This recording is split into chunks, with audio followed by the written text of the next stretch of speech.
बिस्मिल्लाहिर्रहमानिर्रहीम। अस्सलाम वालेकुम दोस्तों, उम्मीद है आप सब खैरियत से होंगे। आज का हमारा टॉपिक है how to clear Texas state level penalty on LLC. अगर हमारे एलएलसी पे पेनल्टी लग जाता है तो इसको हम किस तरह क्लियर करेंगे, और इसके हिसाब से जो रिक्वेस्ट हम वेवर रिक्वेस्ट भेजते हैं स्टेट डिपार्टमेंट को, वो हम किस तरह भेजेंगे, और इसी के वेवर रिक्वेस्ट के बिना पर हमें जो रिफंड मिलता है वो हम किस तरह हासिल करेंगे। तो इस वीडियो में मैं आपको ये सिखाऊंगा। हमने सेल टैक्स टाइमली फाइल नहीं किया तो हम पे पेनल्टी लगेगा। तो इसी के हिसाब से हम पे फॉर एग्जांपल ये हमारा एक नोटिस आया हुआ है। ये तो पुराना नोटिस है, हमने इस पे काम किया है और इसको हमने ये पेनल्टी जो लगा हुआ है इसको हमने क्लियर भी किया है और उसको हमने पेमेंट जो है वापस हमें मिला है। तो इसी के हिसाब से हमने सोचा कि आपके लिए इस पे एक वीडियो बनाऊं कि आप भी अगर आपके एलएलसी पे भी मतलब पेनल्टी लग जाते हैं तो आप उसको किस तरह क्लियर करोगे। ये इस नोटिस में सिंपली लिखा हुआ है टॉप पे, ये आपको अटेंशन है, और यहाँ पर Texas notice of tax fee dues, और वह यहाँ पर ये अमाउंट लिखा हुआ है, ये है $1150। यहाँ पर सिंपली कुछ इन्फॉर्मेशन दिया हुआ है। ये तो पुराने वाले है, लेकिन आप इसको देखकर आप इस यहाँ से समझ पाओगे कि अगर ड्यू डेट के बाद आप फाइलिंग करते हो तो इसी के हिसाब से पर डे आप पे कुछ पेनल्टी लगेगा। अगर आप ड्यू डेट के बाद लेट फाइलिंग मतलब आप करते हो 1 to 30 डेज, 1 से 30 दिन तक, तो आप पर 31 डेज से 60 डेज तक आप फाइलिंग करते हो तो ड्यू डेट के बाद तो आप पे 10% पेनल्टी लगेगा। और अगर 60 डेज से आपके ज़्यादा हो के मतलब आप उसके 60 डेज के बाद ड्यू डेट जो होता है उसके 60 डेज बाद आप फाइलिंग करते हो तो उसके हिसाब से आपको 10% तो आप पेनल्टी भी लगेगा, लेकिन उसके हिसाब से आप इंटरेस्ट भी पे करोगे। तो ये सारा कुछ पेमेंट का ये इनका स्ट्रक्चर है। ये सारा स्ट्रक्चर उनके जो स्टेट का वेबसाइट है कंट्रोलर का, वहाँ पर भी इसने मेंशन किया है कि आप पर कितना पेनल्टी लगेगा। तो इसको हम किस तरह वेवर रिक्वेस्ट हम किस तरह क्लियर करेंगे, तो इसके लिए आपको चाहिए 892224 ये वाला फॉर्म जो है ये आपको चाहिए। बस आप सिंपल आके गूगल पे आप ये एंटर करें और यहाँ पर ये जो 89 को फॉर्म ये टैक्स कंट्रोलर का जो टेक्सास का मेन वेबसाइट है वहाँ पर भी आपको मिलेगा, लेकिन आप यहाँ पर डायरेक्टली आप इसको पीडीएफ में डाउनलोड कर सकते हैं। पहले से मैंने इसको डाउनलोड किया हुआ है, तो ये फॉर्म जो है ये मैंने ये वाला फॉर्म है, ये फॉर्म जब हम ओपन करते हैं तो ये वाला फॉर्म हमने डाउनलोड किया हुआ है। यहाँ पर कुछ इन्फॉर्मेशन मांग रहे मतलब ये 89 यहाँ पर भी आप इसको देख सकते हैं, इसका ये नंबर है। Request for waiver penalty for late report and payments. यहाँ पर कुछ इन्फॉर्मेशन ये मांग रहे, तो ये इसको हम मैंने फर्जी तौर पर इसको फिल किया है, आप अपने हिसाब से इसको फिल करोगे। यहाँ पर टैक्स पेयर इंफॉर्मेशन है, टैक्स पेयर नेम है, तो हमारे एलएलसी पे मतलब पेनल्टी लगा हुआ है तो हम यहाँ पर अपना एलएलसी का नेम जो है वो मेंशन करेंगे। और यहाँ पर इसके बाद टैक्स पेयर नंबर है जो हमसे स्टेट डिपार्टमेंट की तरफ से हमें टैक्स पेयर नंबर मिलता है, तो इसी टैक्स पेयर नंबर को हम यहाँ पर एंटर करेंगे। और ये टैक्स पेयर नंबर आपको सेल टैक्स का जो फाइलिंग का नोटिफिकेशन है वहाँ पर भी मिल जाता है। इसके बाद ये हमसे सी सेक्शन में हमसे पूछ रहा है कि एंटर टैक्स टाइप, कौन से वाले टैक्स टाइप के हिसाब से आप जो है ये रिक्वेस्ट कर रहे हैं, तो हम सेल टैक्स के हवाले से कर रहे हैं। अगर फ्रेंचाइज टैक्स के हवाले से आप कर रहे हो तो फ्रेंचाइज टैक्स आप एंटर करें।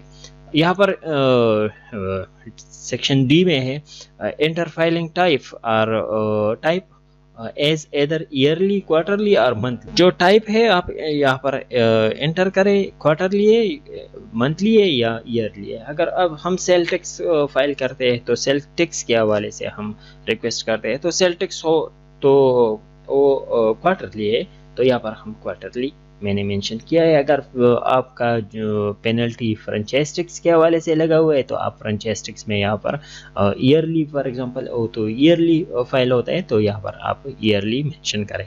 ये नवंबर, ये डेट भी मैंने फर्जी लिखा हुआ है, आप अपने हिसाब से जो क्वार्टर है, जिस क्वार्टर पे आप पेनल्टी लगा हुआ है उसी का डेट जो है आप यहाँ पर मेंशन करें।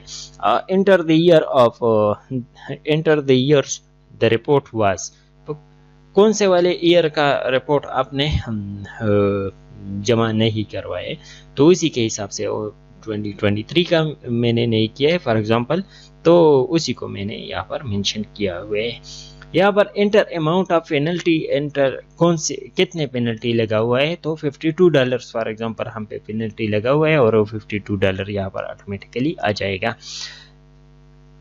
पेनल्टी वेवर रीज़न, यहाँ पर हम ब्रीफली अपना रीज़न जो है वो यहाँ पर मेंशन करेंगे, तो यहाँ पर ब्रीफली मेंशन करते हैं, इसको बाद में हम फिल करेंगे। यहाँ पर कॉन्टेक्ट इन्फॉर्मेशन हम डालेंगे, कॉन्टेक्ट इन्फॉर्मेशन पे यहाँ पर मैं क्लिक कर देता हूँ टिक पे, और यहाँ से आके यहाँ पर मैंने फॉर एग्जांपल लिखा हुआ है company requester name if different from tax payer.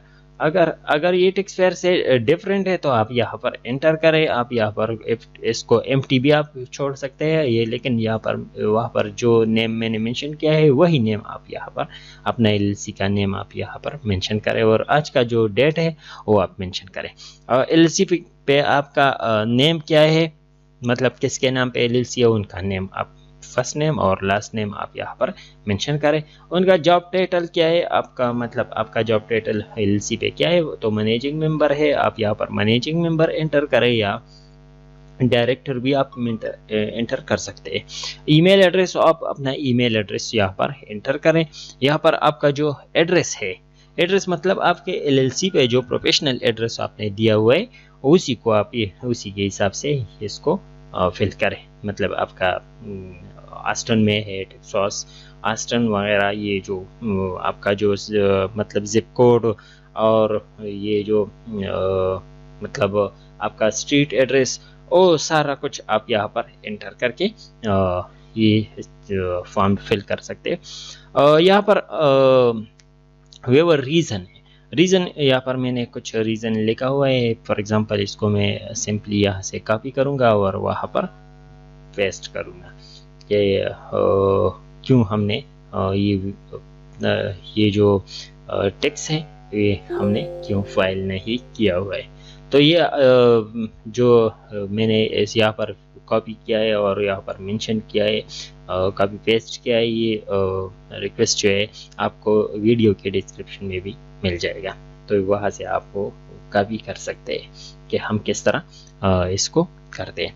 तो कॉन्टेक्ट इन्फॉर्मेशन में यहाँ पर एक ईमेल है और दूसरा मेल है, पोस्ट ऑफिस के ज़रिए हम इसको कर सकते हैं, और यहाँ पर ईमेल के ज़रिए तो ज़्यादातर हम ईमेल इस्तेमाल करते हैं। फॉर एग्जांपल अगर आप मेल इस्तेमाल करते हैं तो या फिर आपको ये एड्रेस जो है वो उठाना पड़ेगा, क्योंकि ये एड्रेस ये इनका ऑफिशियली एड्रेस है और आप इसको बेच सकते हैं।